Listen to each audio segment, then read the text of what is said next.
Hello students. जैसा कि आपको पता होगा हमने लास्ट क्लास में कुछ एरर का टॉपिक स्टार्ट किया था जिसमें हमने आपको बहुत सारी बार बात करी थी कि एरर क्या होता है, कैसे होता है, किस वजह से होता है, उसको हम किस तरह से रिमूव कर सकते हैं। ये सब बातें हमने करी थी लास्ट लेक्चर के अंदर। अब हम बात करते हैं कि हम उस एरर को न्यूमेरिकल को अगर आपको दे दिया जाए तो उसको आप किस तरह से रिप्रेजेंट करेंगे, आप किस तरह से उसको कैलकुलेशन करेंगे, और या फिर हम कहें एरर को किस टाइप्स में डिवाइड किया गया है। प्रीवियसली जो टाइप हमने बनाए थे वो टाइप आपके पास थे उनके आने के कॉजेस की वजह से। अब हम बात करेंगे उनके रिप्रेजेंटेशन की वजह से उसके क्या टाइप्स हैं जिसको हमने लिखा भी है absolute error, relative error and percentage error. तो सबसे पहले फिर से हम पुराने फॉर्मूले की बात करते हैं कि हमारे पास एरर क्या चीज होती है। तो हमने जब स्टार्ट किया था तो हमने कहा था एरर हमारे पास होती है true value and measured value के डिफरेंस को हम एरर कहते हैं। अब कहते हैं फिर ट्रू वैल्यू क्या होती है। ट्रू वैल्यू का मतलब होता है किसी भी एक्सपेरिमेंट में आने वाले एग्जैक्ट आंसर को ट्रू वैल्यू कहेंगे। पर जब हम एक्सपेरिमेंट परफॉर्म करने जाएंगे तो हमें ट्रू वैल्यू के बारे में नहीं पता होता। अगर ट्रू वैल्यू के बारे में पता ही है तो फिर एक्सपेरिमेंट ही क्यों करेंगे।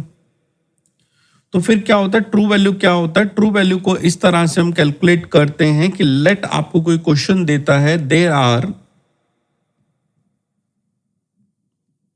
सम ऑब्जर्वेशंस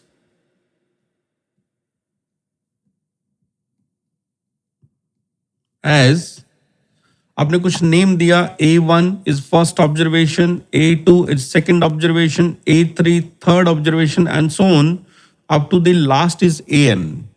तो आपने किसी एक्सपेरिमेंट को परफॉर्म किया और इस एक्सपेरिमेंट को परफॉर्म करने के बाद आपने कुछ हो सकता है 3, 5, 10, 20 कुछ रीडिंग्स ली हैं। तो ये जो आपने जितनी भी रीडिंग्स ली हैं उन रीडिंग्स को हमने नेम दिया है A1, A2, A3 and so on up to the AN। ये हमारे पास रीडिंग्स हैं या फिर हम कहें ऑब्जर्वेशंस हैं।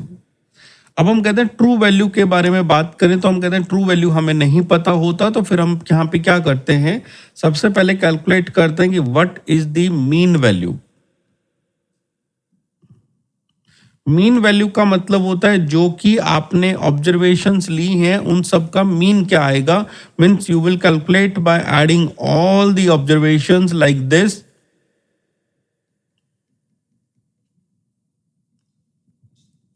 then divide it by number of observation. By this formula we will get a mean value of the result. अब ये समझे कि ये जो मीन वैल्यू हमने लिखी है ना, ये हमारी ट्रू वैल्यू बन गई है। एक्चुअली ट्रू वैल्यू ये नहीं है, बट लेट सपोज करते हैं कि जो हमारे पास मीन वैल्यू आई है ये हमारे पास ट्रू वैल्यू आई है। अब हम यहां से सब चीजें कैलकुलेट करना स्टार्ट करेंगे। तो सबसे पहले हम स्टार्ट करेंगे कि एब्सोल्यूट एरर क्या है।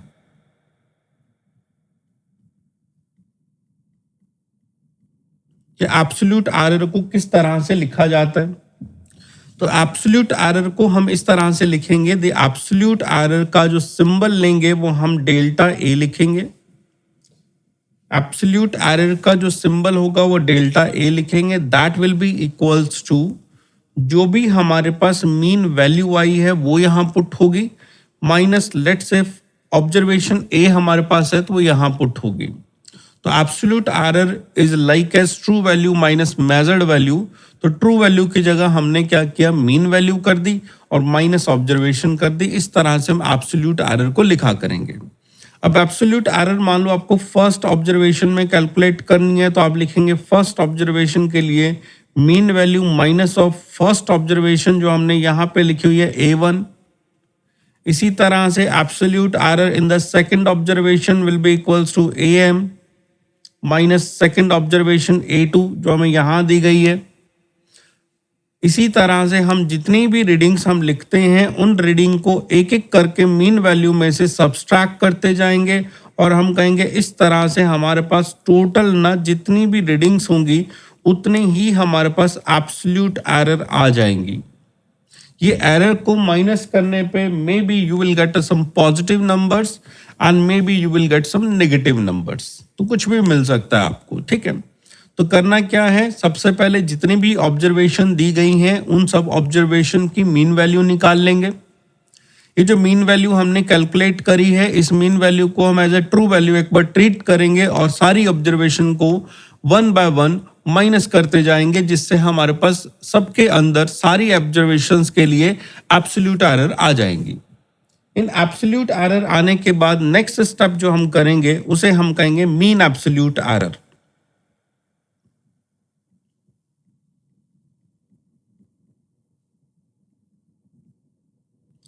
मीन एब्सोल्यूट एरर को हम डेल्टा ए बार सिंबल से लिखेंगे। मीन एब्सोल्यूट एरर को अगेन हम डेल्टा ए बार सिंबल से लिखेंगे और मीन एब्सोल्यूट एरर को कैलकुलेट करने का जो तरीका होगा वो आपके पास ये होगा कि जितनी भी आपके पास एब्सोल्यूट एरर आई हैं उन सब एब्सोल्यूट एरर का मोड लेके सबको ऐड कर देंगे। मोड लेके ऐड करने का मतलब होता है अगर कोई वैल्यू आपके पास नेगेटिव भी आई है तो आप उसे नेगेटिव नहीं रखेंगे, आप उसे पॉजिटिव वैल्यू को रखने के बाद सबको ऐड करेंगे और ऐड करने के बाद फिर से उसको टोटल नंबर ऑफ ऑब्जर्वेशन से डिवाइड करेंगे, जिससे हमें मीन एब्सोल्यूट एरर मिल जाएगी। ठीक है, तो सेकंड स्टेप में हमने क्या बोला, सेकंड स्टेप में हमने बोला कि जितनी भी हमारे पास एब्सोल्यूट एरर आएंगी उतनी एब्सोल्यूट एरर के अंदर हमको उनका मोड लेके ऐड करना है और उसको नंबर ऑफ ऑब्जर्वेशन से डिवाइड करना है ताकि एब्सोल्यूट एरर का भी मीन निकल जाए। अब क्या होता है कि अब हमारी मीन वैल्यू थी am, हमारी मीन एब्सोल्यूट एरर आ गए डेल्टा ए बार। अब हम अगर कहा जाए कि write the result of quantity A, write the result of quantity A, तो इसको ऐसा लिखेंगे the mean value plus minus delta A bar. तो इसका मतलब क्या करना है, हमने जो फाइनल जो रिजल्ट रखना है उस रिजल्ट को हम ऐसे लिखेंगे जो भी हमारी मीन वैल्यू आई है वो प्लस माइनस जो भी हमारी एब्सोल्यूट एरर आई है वो, उसको इस तरह से रिप्रेजेंट करके हम फाइनल रिजल्ट को लिख देंगे कि हमारे पास जो एरर का के बाद मेजरमेंट करने के बाद जो रिजल्ट आया है वो कुछ इस तरह से आया है। इसी के अंदर नेक्स्ट जो टाइप आपके पास आता है एब्सोल्यूट एरर के बाद, उसे हम कहते हैं relative error. Relative error is like percentage error के टाइप का रहता है, बस थोड़ा सा फर्क रहता है, इसमें रेशो टाइप कह सकते हैं हम। तो जब भी कोई क्वेश्चन आपको कहे कि फाइंड द रिलेटिव एरर, तो आपने क्या करना है, जो भी आपके पास मीन एब्सोल्यूट एरर अभी आई थी, कौन से वाली, ये जो ऊपर लिखा हुआ है स्टेप, उसको हमने मीन वैल्यू से डिवाइड कर देना है। जो भी हमारे पास मीन एब्सोल्यूट एरर आई थी उसको हमने मीन वैल्यू से डिवाइड कर देना है, जिससे हमें रिलेटिव एरर मिल जाएगी। अगर क्वेश्चन ने आपको कहा गया है फाइंड द परसेंटेज एरर,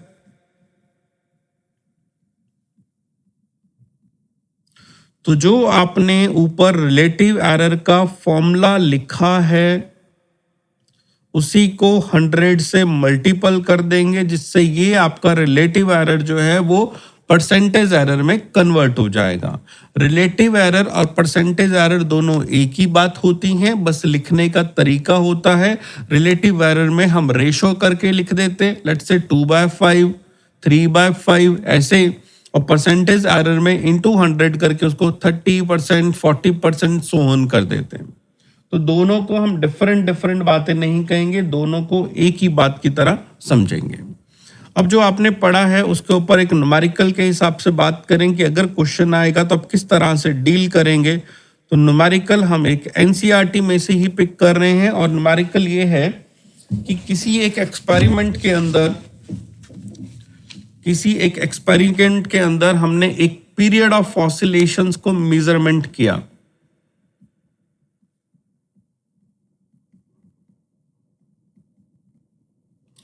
किसी एक एक्सपेरिमेंट के अंदर हमने period of oscillation of a simple pendulum को रिकॉर्ड किया।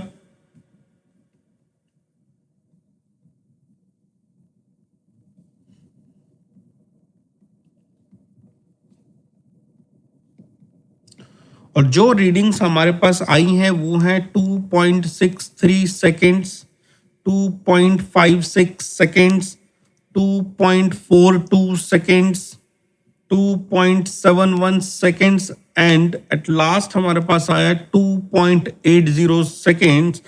इसी एक्सपेरिमेंट के अंदर हमें देखा गया कि हमने एक्सपेरिमेंट को 5 टाइम्स परफॉर्म किया और 5 टाइम्स परफॉर्म करने के बाद ये हमारे पास कुछ रीडिंग्स आ गई हैं। फर्स्ट इज 2.63, फिर 2.56, 2.42, 2.71 and 2.80 second. They are these observation जिसे हम A1, A2, A3, A4 and A5 नाम देंगे। अब क्वेश्चन आपको कहता है कि आप कैलकुलेट करके बताएं what is your mean absolute error. First is mean value of time period, mean value of period of oscillation,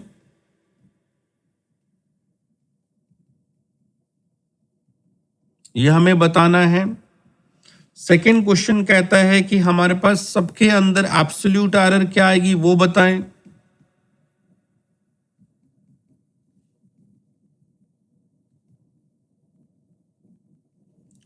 what is the absolute error in each measurement. Third question कहता है कि what is the mean absolute error.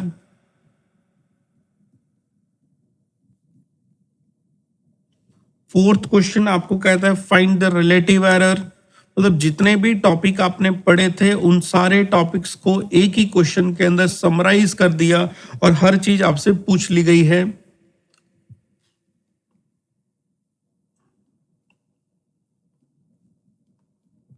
Find the percentage error and last is express the result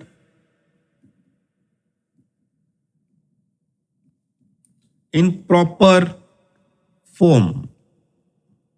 तो ये हमारा question है। तो हम यहाँ पे कहते हैं कि हमारे पास सॉल्यूशन में कहें कि ऑब्जर्वेशंस क्या हैं।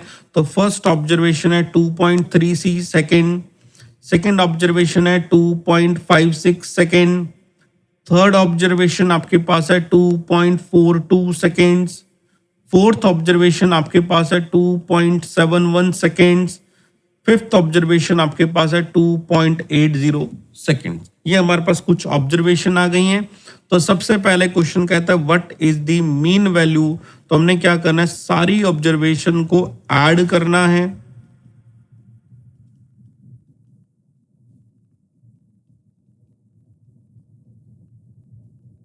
और सारी ऑब्जर्वेशन को ऐड करने के बाद उसको टोटल नंबर से डिवाइड करेंगे, जिससे हमारे पास आंसर आएगा वो एक मीन वैल्यू आएगा। टोटल नंबर हमारे पास 5 है तो हमने 5 से डिवाइड किया, जो कि एडिशन करने के बाद आ रहा है 13.12 डिवाइड बाय 5, जिसे हम सॉल्व करें तो ये बन रहा है 2.624 सेकेंड्स। लेकिन अब हमें एक चीज ध्यान रखनी है कि हमने जो ऑब्जर्वेशन ली थी वो डेसिमल के बाद 2 स्टेप्स थे, डेसिमल के बाद 2 ही पॉइंट थे, तो इसे हमें यहाँ पे राउंड ऑफ करना पड़ेगा और हमें आंसर 2.62 तक लिखना पड़ेगा। क्योंकि हमारी ऑब्जर्वेशन अगर डेसिमल के बाद 2 डिजिट्स तक आती है तो हम उसका आंसर जो है 3 डिजिट्स तक नहीं लिख सकते, हमें उसे 2 डिजिट तक ही लिखना होगा। ये फर्स्ट ऑप्शन हमारे पास आया। क्वेश्चन ने कहा था mean value of period of oscillation ढूंढे, जो हमने पता कर दी है, तो फर्स्ट का सॉल्यूशन हो गया। सेकंड सॉल्यूशन में क्वेश्चन ने कहा है find the absolute error in each measurement. तो एब्सोल्यूट एरर का तरीका आपको बताया है। आपके पास जो भी मीन वैल्यू आई है उसमें से हमने ऑब्जर्वेशंस को माइनस करना है। तो मीन वैल्यू हम कहें कि फर्स्ट के हिसाब से कहें तो मीन वैल्यू हमारी 2.62 अभी जो हमने कैलकुलेट करी, और फर्स्ट ऑब्जर्वेशन हमारे पास ऊपर ही लिखी हुई है 2.63 माइनस क्या, तो 0.01 नेगेटिव के अंदर हमारे पास फर्स्ट जो है एब्सोल्यूट एरर आई। सेकंड के लिए फिर से 2.62 लिखा और उसके बाद अपने 2.56 से माइनस किया, जिसको सॉल्व करके 0.06 सेकेंड आ गया। कभी आपके पास वैल्यू पॉजिटिव भी आएगी और कभी आपके पास वैल्यू नेगेटिव भी आएगी। तो आपने इसमें घबराना नहीं है कि हमारे पास वैल्यू पॉजिटिव आ गई है, नेगेटिव आ गई है, जैसे आ रही आने दीजिए।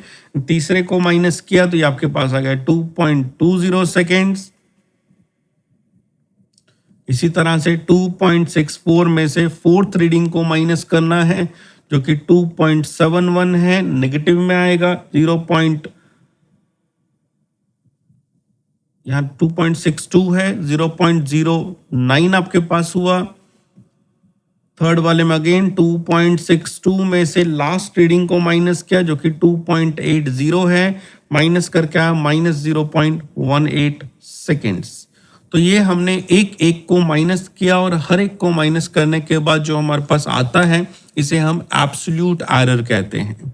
तो हमारा सेकंड क्वेश्चन था find the absolute error in each measurement, जो हमने ढूंढा है। थर्ड कहता है मीन एब्सोल्यूट एरर पता करके बताएं। मीन एब्सोल्यूट एरर के लिए आपको ये बोला था आपने डेल्टा ए के ऊपर बार लगाना है। जितनी भी एब्सोल्यूट एरर आपके पास आई थी उनका मोड लेके ऐड करना है। जितनी भी एब्सोल्यूट एरर आई थी उनका मोड लेके ऐड करना है और टोटल नंबर से डिवाइड करना है। मोड लेके ऐड करने का मतलब जैसे फर्स्ट वाली नेगेटिव है, आपने नेगेटिव नहीं लिखनी, प्लस में लिखनी है। सेकंड वाली फिर से आपने लिखा, थर्ड वाला 2.20 लिखा, 0.09 लिखा, 0.18 लिखा। तो इस तरह से हमने सबको एक एक करके ऐड किया और ऐड करने के बाद सबको टोटल नंबर ऑफ ऑब्जर्वेशन मतलब 5 से डिवाइड कर दिया। इस तरह से करने के बाद ये आपके पास जो आया है वो आ रहा है 0.54 डिवाइड बाय 5, जिसको हम सॉल्व करें तो ये आपके पास आता है 0.108 सेकेंड। अगेन फिर मैं कह रहा हूँ डेसिमल के बाद 2 डिजिट तक हमारा आंसर होना चाहिए, इसलिए हमने इसे राउंड ऑफ करना है और आंसर लिखना है 0.11 सेकेंड, क्योंकि 8 जो है ये 5 से ज़्यादा है और अगर ये 5 से ज़्यादा है तो जो इसके प्रीवियस डिजिट होगी वो 1 बढ़ जाएगी। तो ये हमारे पास मीन एब्सोल्यूट एरर आया। तो यहाँ पे हमने थर्ड पार्ट क्वेश्चन का सॉल्व किया जिसमें कहते हैं मीन एब्सोल्यूट एरर क्या होती है। तो सारी एरर को इंडिविजुअली हमने ऐड किया और ऐड करने के बाद उनको हमने क्या किया, टोटल नंबर से डिवाइड कर दिया। डी ऑप्शन में क्वेश्चन ने कहा है कि find the relative error. Relative error के लिए हमने आपको बोला जो भी आपके पास mean absolute error final level पे आएगी उसको आपने मीन वैल्यू से डिवाइड करना है। तो ये वैल्यू आई है 0.11 इन द थर्ड पार्ट और हमने मीन एब्सोल्यूट एरर जो है वो हमने लिखी है 2.62। मीन एब्सोल्यूट एरर नहीं, सॉरी, मीन एब्सोल्यूट वैल्यू जो है वो है 2.62। तो हम कहते हैं हमारे पास रिलेटिव एरर बनी 0.11 डिवाइड बाय 2.62। इन दोनों को आपस में आप डिवाइड करेंगे तो डिवाइड करने के बाद आपके पास एक आंसर आएगा, वो आ रहा है 0.04198। 0.04198। अगेन हम कहेंगे कि 2 डिजिट तक राउंड ऑफ करें तो 0.04 तक राउंड ऑफ करें, बाकी वाली वैल्यू को छोड़ दें तो आंसर आया 0.04। तो ये हमारे पास आ गया कि रिलेटिव एरर क्या है। रिलेटिव एरर के बाद क्वेश्चन ने नेक्स्ट पूछा कि find the value of the percentage error. In the percentage error, you just write the formula as delta A bar upon AM into 100। तो हमने रिलेटिव एरर से इस ब्रैकेट की वैल्यू ढूंढ ली है जो कि 0.04 आई है ऊपर वाले स्टेप में, इंटू 100 किया तो ये वैल्यू बन गई है 4%। तो इसका मतलब हमारे पास इस एक्सपेरिमेंट के अंदर जो परसेंटेज एरर आई है वो आपके पास आई है 4%। अब कहते हैं इसको प्रॉपर वे में लिख के बताएं, रिजल्ट इन प्रॉपर वे में लिख के बताएं।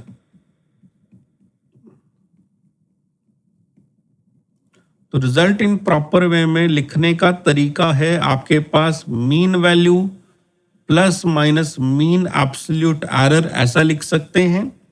तो मीन वैल्यू आपके पास है 2.62 जो हमने कैलकुलेट करी थी और डेल्टा ए बार की वैल्यू अगर हम स्टेप नंबर सी में देखें तो this is 0.11 seconds। So this is a first way to represent the result। यहाँ पे हम एक नहीं 2 तरीके से रिजल्ट को प्रॉपर वे में डिफाइन कर सकते हैं। ये पहला तरीका है जिसमें हमने सबसे पहले मीन वैल्यू को लिखना है, फिर प्लस माइनस लगाना है और फिर मीन एब्सोल्यूट एरर को लिखना है। दूसरा जो तरीका आपके पास होता है वो ये होता है कि आपने सबसे पहले मीन वैल्यू को लिखना है, फिर प्लस माइनस लगा के यहाँ पे परसेंटेज ऑफ एरर को लिखना है रादर देन ए बार को। तो यहाँ पे आपके पास आएगा 2.62 प्लस माइनस 4%। तो ये एक और तरीका होता है लिखने का जिसके अंदर किसी भी वैल्यू को हम लोग रिप्रेजेंट कर सकते हैं और क्वेश्चन को सॉल्व कर सकते हैं। अब इसमें ज़्यादा कुछ नहीं है, हर क्वेश्चन का सेम पैटर्न रहता है। इस पैटर्न के अंदर बस आपने पहले सबको ऐड करके मीन वैल्यू ढूंढना है। 1 बाय 1 स्टेप रिपीट करते हैं। सबको ऐड करके मीन वैल्यू ढूंढना है। मीन वैल्यू के बाद सबको इंडिविजुअली माइनस करके एब्सोल्यूट एरर है बी स्टेप में। सी स्टेप में जो भी एब्सोल्यूट एरर आई हैं उनकी पॉजिटिव नेगेटिव वैल्यू कुछ भी आए सबको पॉजिटिवली ऐड करके टोटल नंबर ऑफ ऑब्जर्वेशन से डिवाइड करके मीन एब्सोल्यूट एरर लिखनी है।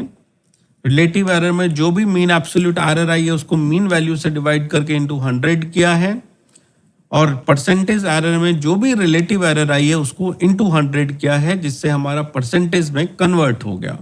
और ये जो तरीके थे वो थे किसी भी वैल्यू को फाइनली रिप्रेजेंट कैसे किया जाता है। तो हमने लिखा mean value plus minus mean absolute error या फिर mean value plus minus percentage error. तो आई होप आपको ये एरर को रिप्रेजेंट करने का या न्यूमेरिकल प्रैक्टिस का तरीका समझ आया। इस न्यूमेरिकल में थोड़ी कैलकुलेशन ज़्यादा है, बट इसका मतलब ये नहीं है कि ये हमें किसी कम्पिटिटिव एग्जाम में नहीं पूछा जा सकता। जब पेपर को थोड़ा टफ बनाना होता है, लेंदी बनाना होता है, तो इस तरह के न्यूमेरिकल को हम प्रोवाइड करा देते हैं। तो हम क्या नीट वाले, जेई मेन वाले, ये जो भी हैं वो भी इस तरह के क्वेश्चंस देते हैं। प्रीवियसली काफ़ी टाइम, कई बार ये क्वेश्चंस ऐसे आए हैं। आई होप आपको ये वीडियोस जो है समझ आई होगी। Thank you so much. मिलते हैं नेक्स्ट वीडियो में जिसके अंदर हम अलग अलग क्वेश्चंस के अंदर आपको अलग अलग न्यूमेरिकल्स देंगे, वैल्यूज देंगे, पर एरर में देंगे और आपको कहेंगे उनको ऐड करें, सब्सट्रैक्ट करें, मीन्स मैथमेटिकल ऑपरेशंस करें। Thank you so much. इस वीडियो में बस इतना ही।